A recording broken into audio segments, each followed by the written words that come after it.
नमस्कार, स्वागत है आपका इंडिया न्यूज़ के इस खास कार्यक्रम मुख्यमंत्री मंच में। और आज इस मुख्यमंत्री मंच में हमारे साथ बेहद खास मेहमान हैं उत्तराखंड के युवा और तेज तर्रार मुख्यमंत्री पुष्कर सिंह धामी जी। पुष्कर सिंह जी, बहुत बहुत स्वागत है आपका। और इससे जी पहले जी कि मैं जी, सवालों धन्यवाद। का सिलसिला शुरू करूं, मैं आपको बता देना चाहूँगा कि आप इस टेलीकास्ट को India news national, news x, India news के सभी रीजनल चैनल्स और OTT प्लेटफॉर्म्स पर देख पाएंगे। बात की शुरुआत करते हैं, क्योंकि मुख्यमंत्री मंच ये वो मंच है जिसमें हम देश भर के सभी राज्यों के मुख्यमंत्रियों से बातचीत कर रहे हैं, सरकार के कामकाज को लेकर बातचीत कर रहे हैं, विकास के विजन को लेकर बातचीत कर रहे हैं।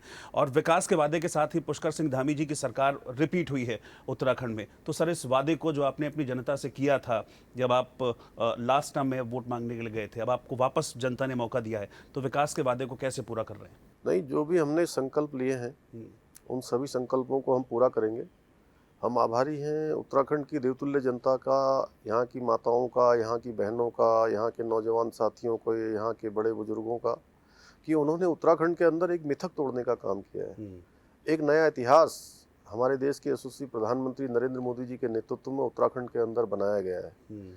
अभी तक के पहले आम 4 चुनावों में कभी यहाँ एक बार इस पार्टी की सरकार, एक बार उस पार्टी की सरकार, लगातार ये चलता रहता था। जी। इस बार पहली बार एक मिथक टूटा है, नया इतिहास बना है। प्रचंड बहुमत की, 2/3 बहुमत की भारतीय जनता पार्टी की सरकार बनी है। उत्तराखंड की जनता ने हमारे देश के प्रधानमंत्री जी के विजन पर, उनके कामों पर, उनके कार्यक्रमों पर, सब पर मोहर लगाई है। हम संकल्पबद्ध होकर उन सभी कामों को आगे बढ़ाएंगे जो उत्तराखंड के विकास के लिए जरूरी है। आपने कहा कि मिथक तोड़ा है उत्तराखंड की जनता ने इस बार, तो मुझे लगता है कि मिथक तोड़ने वाली जो जनता है, अब वो आपकी सरकार से रिकॉर्ड तोड़ उम्मीद कर रही होगी। और आपने भी कहा है कि इस उम्मीदों पर खरे उतरेंगे, 2025 तक उत्तराखंड को हम सर्वश्रेष्ठ राज्य बनाएंगे। कैसे, उसका क्या प्लान ऑफ एक्शन रहेगा? उत्तराखंड की रजत जयंती वर्ष में उत्तराखंड को हिंदुस्तान के श्रेष्ठ राज्यों में से एक राज्य बनाने के लिए काम करना है। और वो कोई एक व्यक्ति की निजी यात्रा नहीं है, वो उत्तराखंड के 1,25,00,000 भाई बहनों की, माताओं बहनों की, सबकी यात्रा है। उस यात्रा को हम लोगों को गंतव्य तक ले जाना है।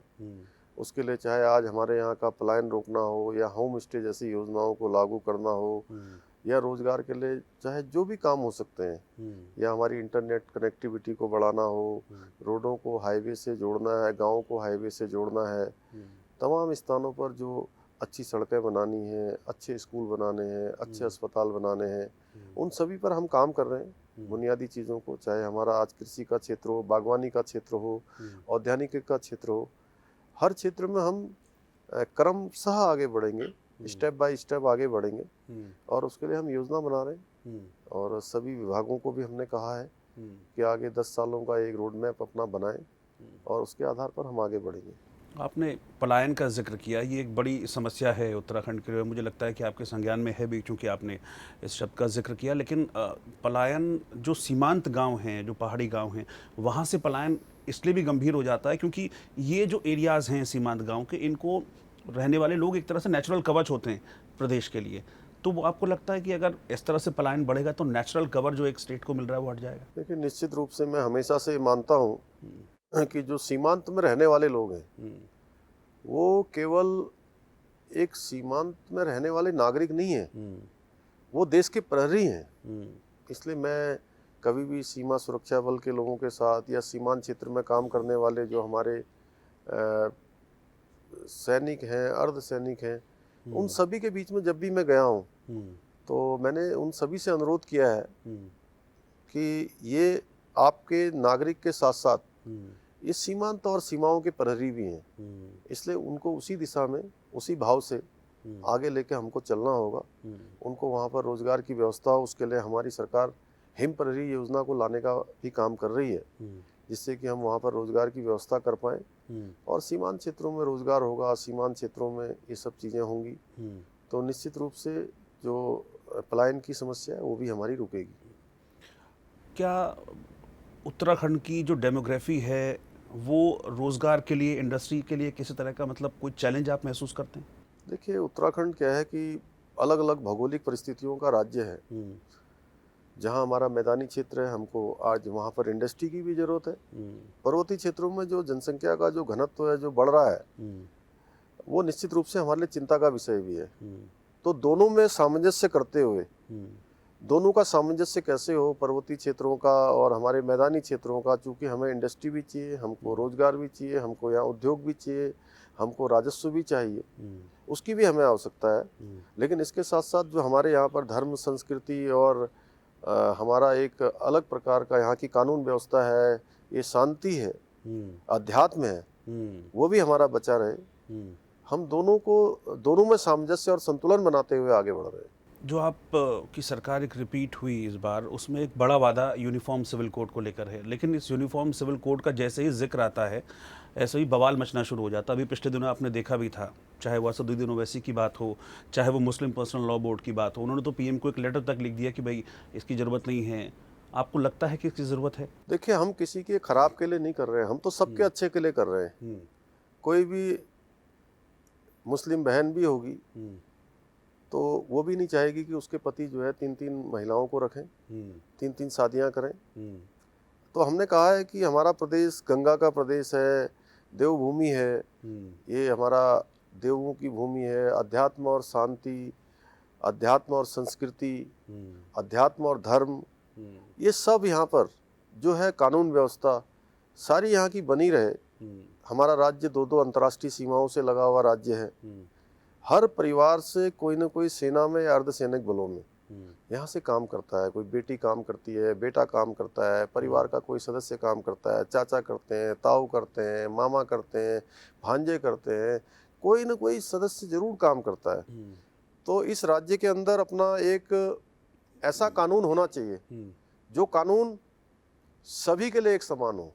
इसलिए हमने ये फैसला किया था और ये हमने चुनाव से पहले ये उत्तराखंड की देवतुल्य जनता के सामने ये बात रखी थी संकल्प के रूप में कि नई सरकार भारतीय जनता पार्टी की जिस दिन शपथ ग्रहण लेगी, शपथ ग्रहण लेने के बाद सबसे पहले कोई फैसला करेगी तो यूनिफॉर्म सिविल कोड को लाएगी। सिविल कोड को लाने के लिए हमारी पूरी तैयारी चल रही है। हमने सर्वसम्मति से ये फैसला कर लिया है और इसके लिए हम जो हमारे विशेषज्ञ हैं, विद्वान हैं, उन सभी की कमेटी बना रहे हैं, उनको खोज रहे हैं, उनके चर्चा कर रहे हैं और जो स्टेक होल्डर्स हैं, जो उससे प्रभावित होने वाले हैं, सभी को उस कमेटी में रखेंगे और वो कमेटी जो ड्राफ्ट बनाएगी उस कमेटी को उत्तराखंड राज्य सबसे पहले लागू करेगा और उत्तराखंड राज्य लागू करेगा। इसके साथ साथ हम देश के अन्य राज्यों से भी अपेक्षा करेंगे वो भी चूंकि एक समान नागरिक संहिता का जो है कानून अपने प्रदेश में लागू करें।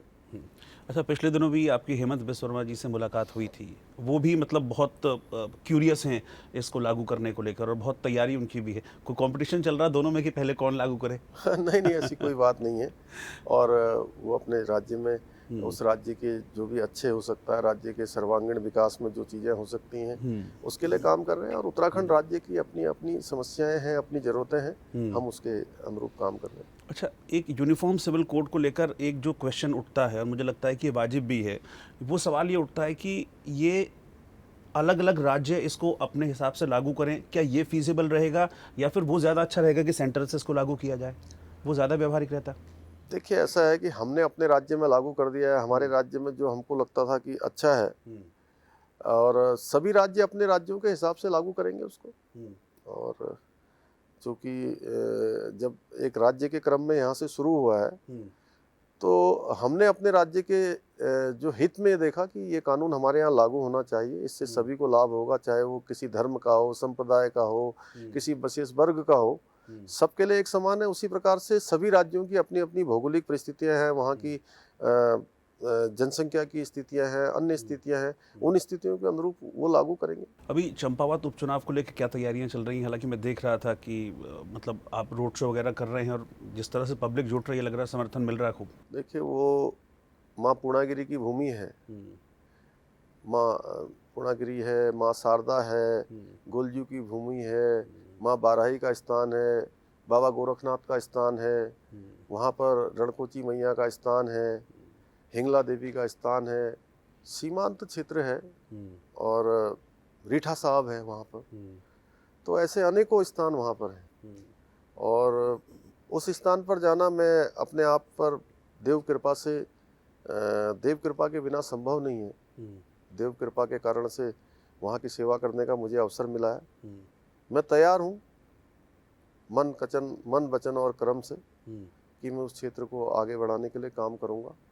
उस क्षेत्र में जो अच्छा हो सकता है उसको अच्छा करेंगे, चाहे वो आज रोजगार का क्षेत्र हो, पर्यटन का क्षेत्र हो, या हमारी बहुत सारी सड़कें। उस क्षेत्र की अभी मुख्य गांव तक जानी है, छोटे छोटे स्थानों तक जानी है। पर्यटन की अपार संभावनाएं हैं, चाय के बगानों में अपार संभावनाएं हैं, अनेकों अनेकों पर्यटन के क्षेत्र में, धार्मिक क्षेत्र में। वो क्षेत्र अपने आप में एक ऐसा क्षेत्र है जहाँ पर असीमित संभावनाएं हैं।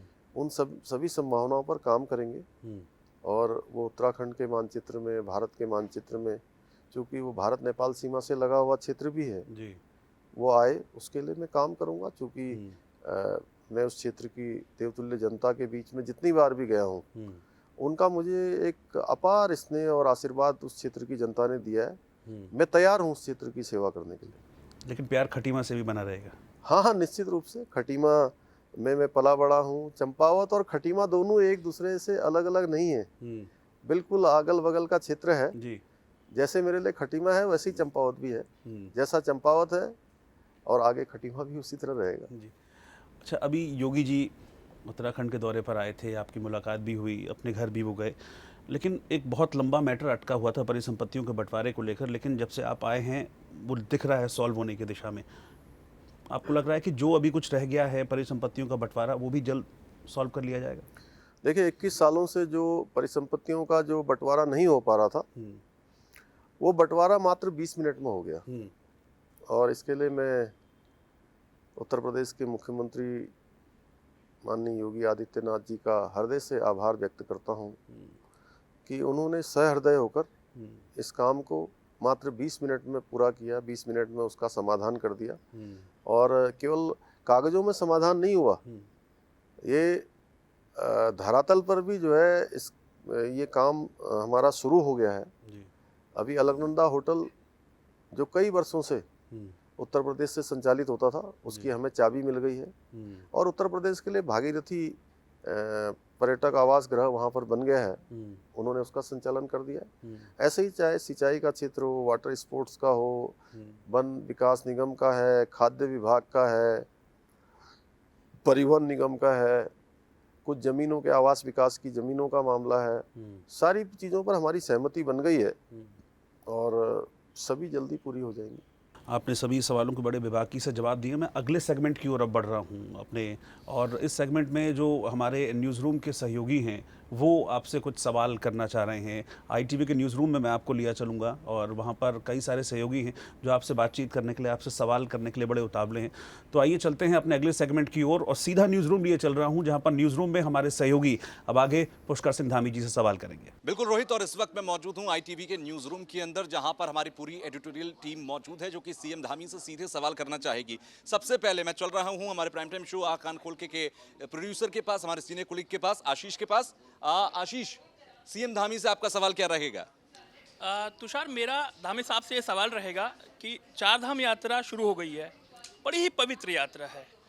ऐसे में सरकार, जो आपकी सरकार है, वो कह रही है कि गैर हिंदुओं का सत्यापन होगा। अब इस ऐसे में अगर ये सत्यापन होगा तो क्या आरोप ये लग रहे हैं कि आपकी सरकार जो है वो एक धर्म विशेष के लोगों को इस पवित्र यात्रा में शामिल होने से रोक रही है? नहीं, हमने कभी किसी को हमने रोकने का प्रयास नहीं किया है। हाँ, मैंने ये ज़रूर कहा है कि उत्तराखंड के अंदर जिस प्रकार से बहुत तेज़ी से यहाँ पर जनसंख्या का घनत्व बढ़ा है और बहुत सारे स्थानों से आकर लोग यहाँ पर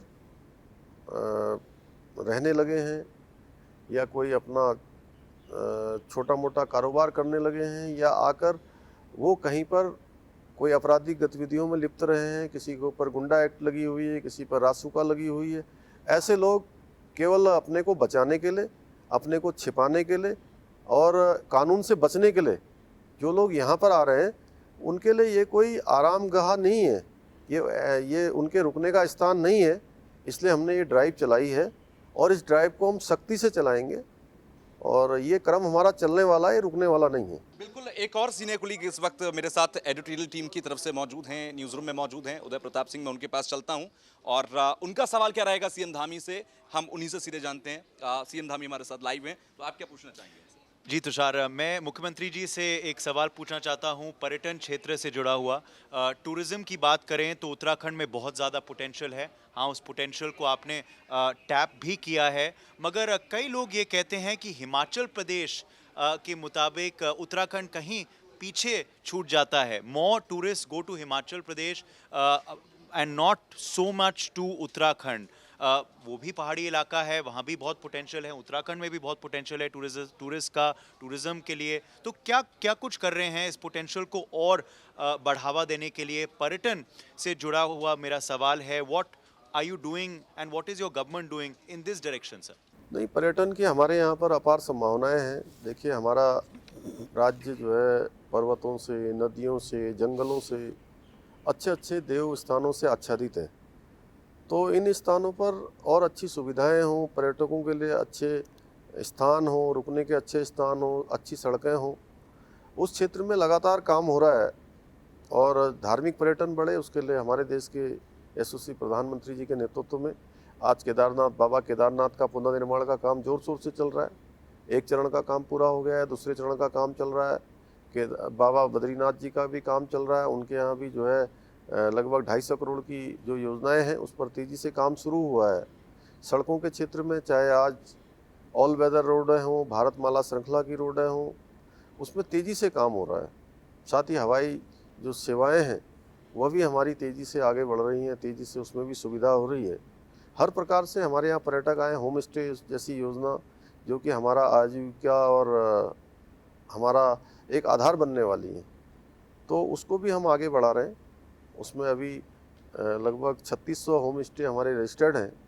भविष्य में हमारी कोशिश है कि ये आगे चलकर हज़ारों लाखों में पहुँचे और लोगों को जो है एक आजीविका का एक रास्ता मिले, आजीविका का एक साधन मिले, लोग इसको मुख्य आजीविका के रूप में अपनाएं और हमारी आर्थिकी और आजीविका दोनों का ये आधार बने। ये दो सवाल हमारी तरफ से थे, हमारी एडिटोरियल टीम की तरफ से थे। Now over to you Rohit.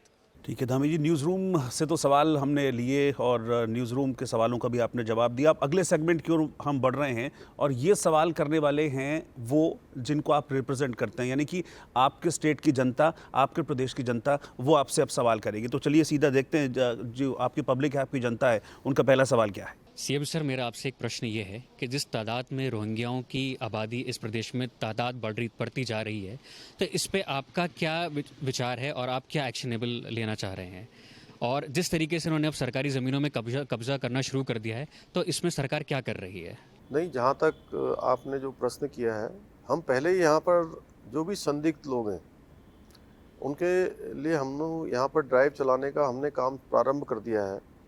हम इसको और सघन रूप से चलाएंगे, जिससे कि जो हमारे उत्तराखंड की धर्म है, संस्कृति है, यहाँ की कानून व्यवस्था है, यहाँ का अध्यात्म है, वो किसी प्रकार से प्रभावित न हो। इसको लेकर हम समान नागरिक संहिता का कानून पहले ही ला रहे हैं, यहाँ पर हम लागू करने वाले हैं। इसके साथ साथ हम इस प्रकार का सघन तलाशी अभियान भी जो है चलाएंगे, जिससे कि उत्तराखंड के अंदर कोई भी संदिग्ध व्यक्ति यहाँ पर न रहने पाए, ना ही कोई ऐसी गतिविधियां करने पाए जिससे कि कानून व्यवस्था की स्थिति खराब हो। तो रोहिंग्या को लेकर क्या स्टैंड है पुष्कर सिंह धामी जी की सरकार का, वो इन्होंने क्लियर किया है। अगला सवाल देखते हैं कि जो प्रदेश की जनता है, उत्तराखंड की जनता है, उनका अगला सवाल क्या है अपने मुख्यमंत्री धामी जी से। माननीय मुख्यमंत्री श्री पुष्कर सिंह धामी जी से ये कुछ सवाल है कि हमारे जैसे पहाड़ों में स्वास्थ्य व्यवस्था काफ़ी ही ख़राब स्थिति में है। जैसे कि मैं खुद, मेरा नाम हेमंत बनकोटी है और मैं पिथौरागढ़ ज़िले से हूँ। और अगर हमारे गांव की बात करें आप, अगर और अन्य ज़िलों की और आसपास के गांवों की बात करें, तो वहाँ स्वास्थ्य व्यवस्था आजकल इतनी सही नहीं है कि तुरंत कोई भी मरीज को इलाज प्रोवाइड करा जाए। बिकॉज़ जैसे अगर हम बात करते हैं तो हमारे वहाँ भी अगर किसी को ऐसी कोई प्रॉब्लम होती है तो उसको डायरेक्ट फिर हल्द्वानी रेफ़र करना पड़ता है। बट अगर वहाँ भी इलाज नहीं हो पाता तो फिर दिल्ली भेजना पड़ता है। तो इसमें काफ़ी टाइम का वेस्ट होता है और जो मरीज़ है उसको सही टाइम पे सही इलाज उपलब्ध नहीं हो पाता है। तो मेरा क्वेश्चन श्री पुष्कर सिंह धामी जी से ये है कि पहाड़ों में स्वास्थ्य व्यवस्था कैसे सुधरेगी और इसके लिए गवर्नमेंट क्या कदम उठाने वाली है आने वाले सालों में? देखिए, सबसे पहले तो मैं हमारे देश के प्रधानमंत्री आदरणीय नरेंद्र मोदी जी का धन्यवाद करना चाहता हूं कि उन्होंने आयुष्मान भारत योजना पूरे देश के लिए चलाई है और उत्तराखंड के अंदर हमने इस योजना को प्रत्येक परिवार और प्रत्येक व्यक्ति के लिए किया है और इसमें 5 लाख रुपए तक की जो व्यवस्था है 1 साल के अंदर, एक तरह से सीधे सीधे स्वास्थ्य के क्षेत्र में एक मैं कहूँ कि बीमा का कवर देने का काम इस योजना के माध्यम से हुआ है और अभी तक 5 लाख लोगों से भी ज़्यादा लोग इस योजना से लाभान्वित हो चुके हैं। हमारी सरकार ने स्वास्थ्य नीति राज्य के हित में लाई गई है, साथ में 207 प्रकार की जांचें निःशुल्क रूप से करने का हमने निर्णय लिया है। हमारी सरकार उसको आगे बढ़ा रही है। इसके साथ साथ मिशन खुशियों की सवारी, जो बच्चों के पैदा होने पर उनको घर से ले जाना और लाना, दोनों की व्यवस्था हमारी सरकार कर रही है। साथ ही साथ जो हेली सेवाएं हैं उनको भी हमने यहाँ पर प्रारंभ किया है। हमारा प्रयास है कि हमारे जो छोटे स्थान हैं, छोटे हमारे CSC हैं, PSC हैं, उन सभी स्थानों पर अच्छी सुविधाएं हों, हमारे चिकित्सक पहुँचें, डॉक्टर पहुँचें, स्टाफ पहुँचे, उसके लिए हम लगातार काम कर रहे हैं। पहले जहाँ 1000 के आसपास डॉक्टर होते थे, आज उसमें हमने कई गुना की बढ़ोतरी की है, उसको हमने डबल से भी ज़्यादा किया है। आगे चलकर हम उसको और बढ़ाने वाले हैं। इस स्वास्थ्य सेवाओं को बढ़ाने के लिए हमारी सरकार हर संभव प्रयास कर रही है। और अब हम बढ़ रहे हैं अपने चौथे और इस बातचीत के एक बहुत अहम सेगमेंट की ओर। अहम और इम्पोर्टेंट मैंने इसलिए कहा क्योंकि ये जुड़ा हुआ है उन लोगों से जिनको हम अपने देश का भविष्य कहते हैं, उनके भविष्य से जुड़ा हुआ है। मैं बात कर रहा हूँ देश के बच्चों की, मैं बात कर रहा हूँ देश के युवाओं की। और इन्हीं युवाओं को ध्यान में रखते हुए ITV ग्रुप ने एक इनिशिएटिव लिया है और फर्स्ट इन क्लास प्लेटफॉर्म के तहत ITV ग्रुप देश भर में जो अंडर प्रिविलेज्ड बच्चे हैं, जो गरीब बच्चे हैं, बेसहारा बच्चे हैं या फिर शहीदों के बच्चे हैं, उनको टैबलेट्स बांटे जा रहे हैं, ई-लर्निंग किट बांटी जा रही है। और रोटरी इंडिया लिटरेसी मिशन के साथ कोलैबोरेशन में ये 1 लाख टैबलेट्स हम लोग बांट रहे हैं ITV ग्रुप। और 1 लाख बच्चे ऐसे हैं जिनको हम लाभान्वित करने की कोशिश कर रहे हैं। कई राज्यों में हमने किया है, आपके राज्य में भी इस इनिशिएटिव की हम शुरुआत कर रहे हैं। मैं चाहूँगा कि जो हम टैबलेट बच्चों के बीच बांट रहे हैं वो टैबलेट को आप इनॉग्रेट करें। और ये टैबलेट है और ई-लर्निंग टैबलेट है और पूरा फुली लोडेड ये टैबलेट है जो हम बच्चों के बीच बांट रहे हैं।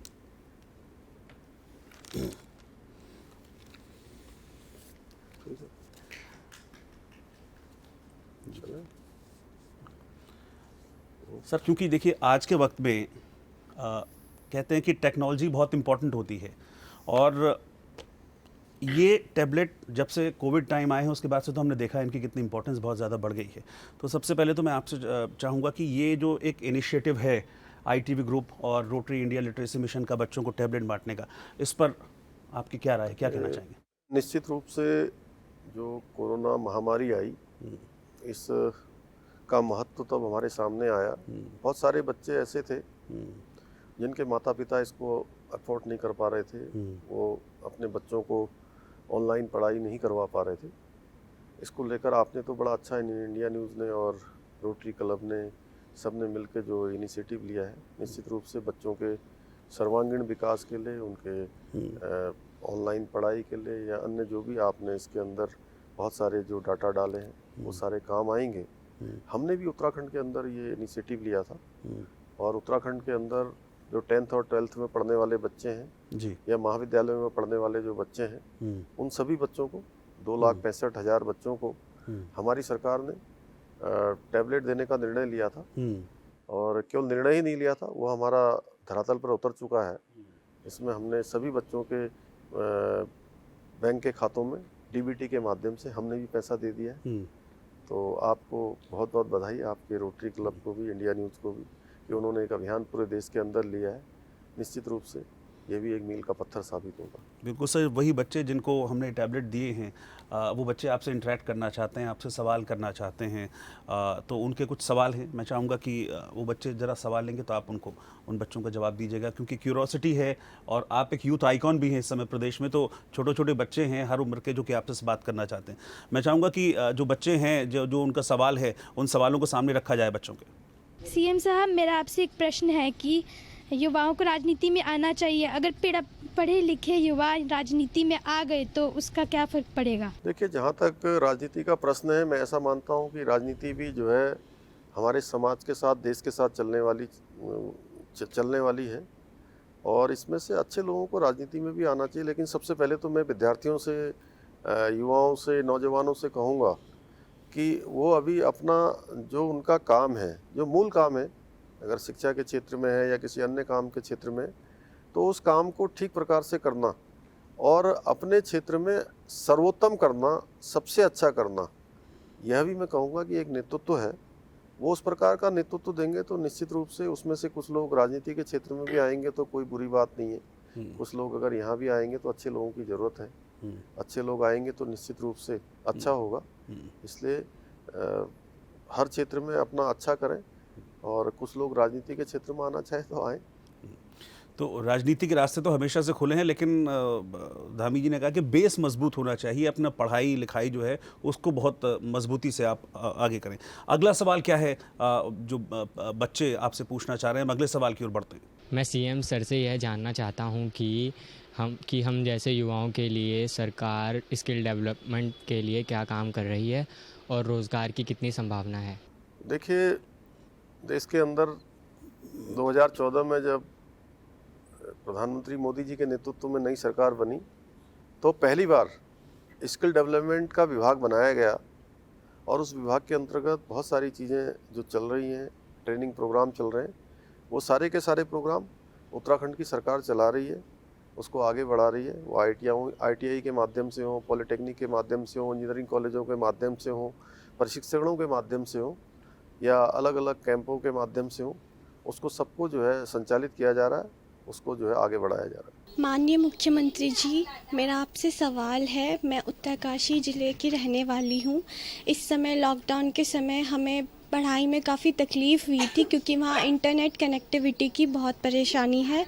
तो मैं जानना चाहती हूँ कि आप इस प्रॉब्लम से फेस करने के लिए क्या योजनाएं बना रहे हैं। नहीं, सबसे पहले तो अभी हम जो है 6000 गाँवों को जोड़ने वाला भारत नेट को ला रहे हैं और भारत नेट योजना हमारी अंतिम चरण पर है। उसके माध्यम से हमारे दूरस्थ के जो भी गांव हैं उन गांवों को जोड़ेंगे। अभी बहुत सारे स्थान ऐसे हैं जहां पर वास्तव में अभी हमारी इंटरनेट की कनेक्टिविटी नहीं है। भारत सरकार के साथ मिलकर हम प्रयास कर रहे हैं कि जल्दी से जल्दी वहां पर इंटरनेट की सुविधा हो। जहां पर कुछ कनेक्टिविटी की प्रॉब्लम रहती है वहां पर वो कनेक्टिविटी ठीक हो, उसके लिए हम हर संभव प्रयास कर रहे हैं। तो कनेक्टिविटी के लिए बताया कि लगातार प्रयास किए जा रहे हैं और पहाड़ी जो दूरस्थ ज़िले हैं वहाँ पर भी अब बहुत ज़्यादा दिक्कत कनेक्टिविटी की नहीं रहेगी, बहुत लंबा इंतजार नहीं पड़ेगा। सर, आपने बच्चों के सवालों का जवाब तो दिया, लेकिन मुझे लगता है कि एक मैसेज आपको बच्चों को ज़रूर देना चाहिए, वो बच्चे जो प्रतियोगी परीक्षाओं की तैयारी कर रहे हैं, क्योंकि कई बार बहुत कन्फ्यूजन होता है बच्चों को पढ़ाई को लेकर। आप एक एक्सपीरियंस शख्स हैं, तो क्या आप टिप्स अपने जो राज्य के बच्चे हैं, पूरे देश के बच्चे मैं कहूँगा, उनको देना चाहेंगे? देखिए, मैं जो हमारे नौनिहाल हैं, हमारे कर्णधार हैं, आने वाले हमारे भविष्य हैं, उनसे कहना चाहूँगा कि अपना जो भी काम है उसको पूरे प्राणों प्रण से करना चाहिए। जहाँ पर है वहीं पर रहना चाहिए। कई बार होता क्या है कि हम काम कुछ कर रहे होते हैं, मन हमारा कहीं लगा होता है। हमारा जहाँ जो काम हम कर रहे हैं हमारा मन भी वहीं पर होना चाहिए और पूरे मैं कहूँगा एक ध्येय के साथ हमारा काम होना चाहिए कि हम पूरी जिम्मेदारी के साथ उस काम को पूरा करें। और ये पढ़ाई लिखाई और शिक्षा अर्जन ये करने का समय जीवन में बार बार नहीं मिलता है। अगर हम लोगों में से भी कोई सोचे कि अब हम विद्यार्थी बन जाएं तो हम विद्यार्थी नहीं बन सकते। इसलिए आप लोगों के पास जो समय है अपने माता पिता का, अपने गुरुजनों का और अपने जो भी हमें कुछ सिखा सकते हैं, जिनसे हम कुछ अर्जन कर सकते हैं, उनका श्रद्धापूर्वक उनकी बात को मानते हुए, उनका आत्मसात करते हुए हमें आगे बढ़ना चाहिए और कोशिश करनी चाहिए कि जो भी काम है हमारा उसको अच्छे से करें, तो निश्चित रूप से भविष्य अपने आप अच्छा हो जाएगा। तो बच्चों के सवालों का जवाब दिया पुष्कर सिंह धामी जी ने और उनको सलाह भी दी कि कैसे व्यवस्थित होकर पढ़ाई करें, एक नियमित होकर पढ़ाई करें और सबसे ज़्यादा फोकस जो है अपनी पढ़ाई लिखाई में करें। उसके बाद फिर आगे के रास्ते आपके लिए खोलेंगे। लेकिन अगले सेगमेंट की ओर मैं बढ़ रहा हूं और ये है सोशल मीडिया सेगमेंट, क्योंकि सर देखिए सोशल मीडिया आज के वक्त कहते हैं ना कि वो वक्त की ज़रूरत है। और चूँकि मैं जब आपका से बातचीत करने के लिए, इंटरव्यू करने के लिए आ रहा था, तो मैंने सोशल मीडिया पर बताया था लोगों को कि मैं आपसे मिल रहा हूँ इंटरव्यू। तो मुझे लगा कि लोग अपनी परेशानी जो जाहिर करेंगे आपके प्रदेश के लोग, तो वो मुझे आप तक पहुंचानी चाहिए सोशल मीडिया के ज़रिए। तो मैं वही कुछ सवाल आपको लेकर आ रहा हूं। एक भू कानून को लेकर मुझे सबसे ज़्यादा लोगों ने सवाल पूछा कि भू कानून की बात आपकी सरकार ने कही थी कि हम एक सशक्त भू कानून लेकर आएंगे। तो कोई समय सीमा तय की गई है, उसको लेकर क्या प्रयास चल रहे हैं? नहीं देखिए, भू कानून चूँकि एक ऐसा मामला है जिस पर बहुत अध्ययन की आवश्यकता है, और उस अध्ययन के लिए हमने कमेटी बनाई है। हमारी कमेटी उसका अध्ययन कर रही है। और मैंने पहले ही कहा कि भू कानून को लेकर हमारे यहाँ 2 प्रकार की समस्याएं हैं। एक हमारा पर्वतीय क्षेत्र है, मैदानी क्षेत्र है। दोनों का समन्वय करते हुए हमारी कमेटी अध्ययन करेगी, उसका हल निकालेगी, उसको हम लोग लागू करेंगे। अच्छा, एक सवाल जो है वो बहुत सारे ऐसे आए हैं कि हमारे जो इलाके हैं वहाँ की रोड नहीं बनी है, संपर्क मार्ग नहीं बने। बहुत से ऐसे लोगों ने मुझे कमेंट करके बताया कि 10-10, 15-15 साल स्वीकृत हुए हो गए हैं। एक मैं लिख के भी लाया हूँ जो स्पेसिफिक उसमें बताया गया था कि बागेश्वर में बिलौना से शीशा खानी तक मोटर मार्ग है, वो 16 साल पहले स्वीकृत हुआ था, लेकिन अब तक बन नहीं पाया है। और दिक्कत लोगों को ये हो रही है कि कोई बीमार पड़ जाए, किसी की जान चली जाए या शादी ब्याह का मसला हो तो वहाँ से सब डोली में उठा के लाना पड़ता है। बहुत दिक्कत होती है लोग। तो ऐसे बहुत सारे क्वेश्चंस आए हैं, मैंने एक में इसको अकोमोडेट करने की कोशिश की है। क्या ऐसे पेंडिंग वर्क्स को ऐसे लेकर स्थान ध्यान है? बहुत सारे हैं जहाँ पर अभी सड़कें जानी हैं। मैं मानता हूँ कि अभी सड़कों की आवश्यकता है, और जब सड़क नहीं जाएगी तो निश्चित रूप से अन्य विकास जाना बड़ा मुश्किल है। तो इसलिए इस स्थान को हो या ऐसे अनेकों स्थान जो हमारे पूरे राज्य के अंदर हैं, हम कोशिश करेंगे एक तय समय सीमा के अंदर इन सभी जगहों पर सड़कें पहुँचे। उसके लिए निश्चित रूप से आगे हम कार्यक्रम बनाने वाले हैं। एक सवाल ये भी आया है, पूछा है कि क्या धामी जी के पास कोई जादू की छड़ी है क्या? पूरे देश भर में बिजली संकट है लेकिन धामी जी बिजली दे रहे हैं खूब। देखिए, हमारा तो वैसे ऊर्जा प्रदेश है, और यहाँ पर ऊर्जा में और भी हमारी बहुत संभावनाएं हैं। उस पर हम तेजी से काम कर रहे हैं। पिछले दिनों क्राइसिस आया था, क्राइसिस में हम लोग भी कुछ दिनों गुजरे थे, लेकिन हमने उसको क्राइसिस का मैनेजमेंट किया है, और हम उसको और भी अच्छा करें और कैसे बेहतर करें, उस पर भी हम काम कर रहे हैं। ओल्ड पेंशन स्कीम को लेकर बहुत सारे लोगों ने सवाल किया कि ओल्ड पेंशन स्कीम को लेकर क्या स्टैंड है आपकी सरकार का? नहीं देखिए, ये सब चूंकि अध्ययन के विषय हैं, इस पर हम लोग अभी अध्ययन कर रहे हैं। अब अगले राउंड की ओर अपने बढ़ते हैं, और ये फाइनल राउंड है हमारे इस इंटरव्यू का, और ये है रैपिड फायर राउंड। सर, आपको सोचने का मौका नहीं मिलेगा इसमें। जो मैं सवाल पूछूंगा, जो दिल में पहली बात आएगी वो आपको बतानी पड़ेगी। ये रैपिड फायर राउंड है। दरअसल इस रैपिड फायर राउंड के जरिए हम सीएम धामी नहीं, हम पुष्कर सिंह धामी को जानना चाहते हैं एज एन इंडिविजुअल। वो क्या है, हम नहीं, आपके स्टेट की जो जनता है वो इसको जानना चाह रही है। तो एक रैपिड फायर राउंड है। पहला सवाल मेरा ये है कि पॉलिटिशियन ना होते तो क्या होते? नहीं देखिए, तो विधाता ने तय किया था, और मैंने कभी सोचा भी नहीं था कि मुझे केवल राजनीति में ही आना है।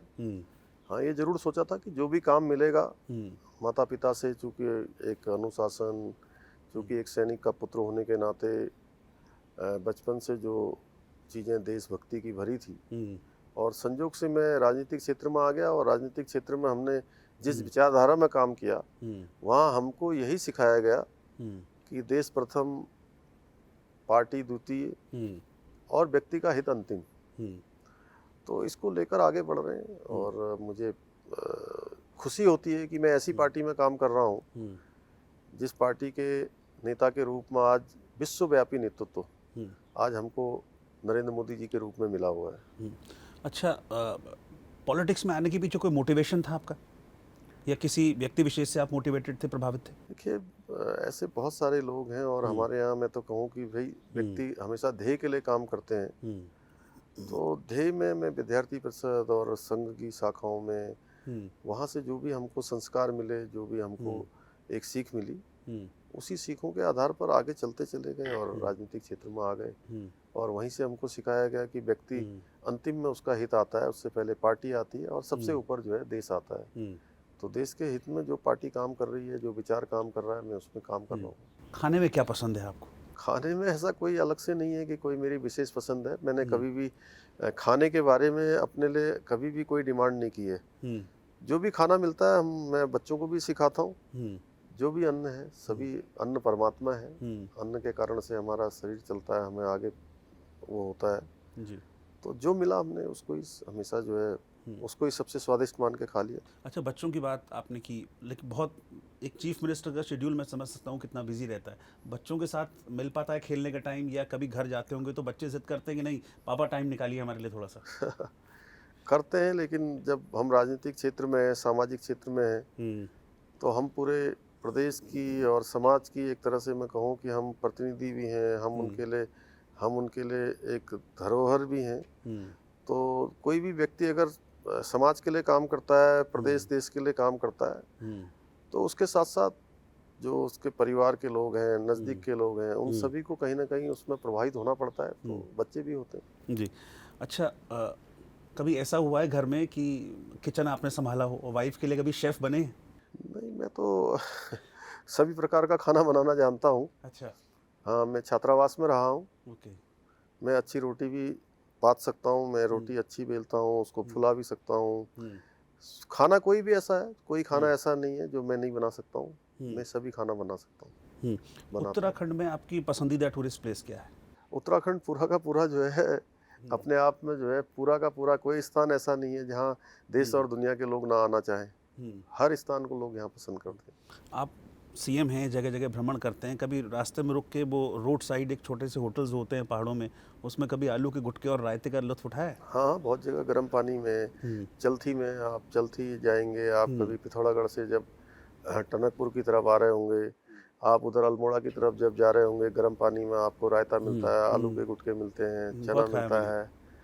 तो ऐसे बहुत सारे स्थान हैं जहाँ मैं स्वयं रुकता आया हूँ, वहाँ पर बैठा हूँ, मैंने उसको ग्रहण किया है। खेलों में इंटरेस्ट है? कोई फेवरेट स्पोर्ट्स? नहीं, मैं बैडमिंटन अच्छा खेलता हूँ और अभी तक खेलता हूँ। बैडमिंटन खेलता हूँ, फुटबॉल खेलता हूँ, क्रिकेट खेलता था, अभी बीच में हाथ में चोट भी लग गई थी, तो इसलिए सभी चीज़ों में ऐसा नहीं है। कबड्डी है, खो खो है, वॉलीबॉल है, सभी खेला है। स्कूल डेज में कैसे स्टूडेंट थे आप? धीर गंभीर शांत जैसे अभी हैं, या फिर कहते हैं ना नॉटी? नहीं, स्कूल के दिनों में हम सबसे आगे रहते थे हर चीज़ में, और अच्छे मैं तैराकी का भी मैं अच्छा तैराक भी रहा हूँ, क्योंकि मैं शारदा जी के किनारे पला बड़ा हूँ, तो एक दिन में कम से कम 10 बार मैंने शारदा जी को पार किया है। सुबह से लेकर शाम तक जो है 10-12 बजे से लेकर शाम 5 बजे तक जो है लगातार नहाने का और लगातार धूप में बैठने का क्रम चलता था। जैसे जैसे आधे घंटे शारदा जी के अंदर जब ठंडे हो जाते थे, फिर आधे घंटे जो है धूप में बैठते थे, फिर उसके बाद पानी में चले जाते थे, फिर ऐसे ये शाम तक चलता था, कम से कम 5 घंटे। कोई ऐसी मेमोरी स्कूल डेज की जो आप शेयर करना चाहेंगे हमारे साथ? नहीं, स्कूल डेज में मैं क्योंकि मेरा था कि बचपन से मैंने अनुशासन सीखा था। मेरा घर स्कूल से 7 किलोमीटर दूर है पूरा, और मैंने तय किया था कि ये 7 किलोमीटर की दूरी जो है 7 मिनट में तय करनी है साइकिल से। अच्छा। और मैं इतनी तेज साइकिल चलाता था कि मैं 7 मिनट में तय करता था। ये तो मोटिवेशन है बच्चों के लिए। हाँ। प्रदेश के और देश के युवाओं के लिए मुख्यमंत्री पुष्कर सिंह धामी का एक मैसेज? नहीं, देखिए, हर व्यक्ति के जीवन में आगे बढ़ने की जो है जो संभावनाएं हैं वो अनंत तक है, और स्वामी विवेकानंद जी ने कहा है कि मनुष्य क्या है, अनंत शक्ति और अनंत ऊर्जा का भंडार है। बस उसको स्वयं को जानने की आवश्यकता है, स्वयं को पहचानने की आवश्यकता है, और जीवन में कुछ भी असंभव नहीं है। कहते हैं कि कुछ भी असंभव नहीं है ना? कौन कहता है कि आसमान में छेद नहीं हो सकता? एक पत्थर तो तबीयत से उछालो यार। और हमारे प्रधानमंत्री जी कहते हैं कि माना अंधेरा घना है, लेकिन दिया जलाना कहाँ मना है। तो इस सूत्र को हम सभी को अपनाना चाहिए, और हम सभी इसको अपनाएंगे तो निश्चित रूप में हमें अपनी मंजिल मिलेगी। बहुत बहुत शुक्रिया पुष्कर सिंह धामी जी, आपने इतना वक्त दिया और इतनी बेबाकी से सारे सवालों का जवाब दिया। आपने मेरे भी सवालों का जवाब दिया, बच्चों के सवालों का जवाब दिया, प्रदेश की जनता के सवालों का जवाब दिया। बहुत बहुत शुभकामनाएं। आप बहुत मेहनत से प्रदेश को आगे बढ़ाने के लिए प्रयास कर रहे हैं। हमारी शुभकामनाएं सर आपके साथ। Thank you very much.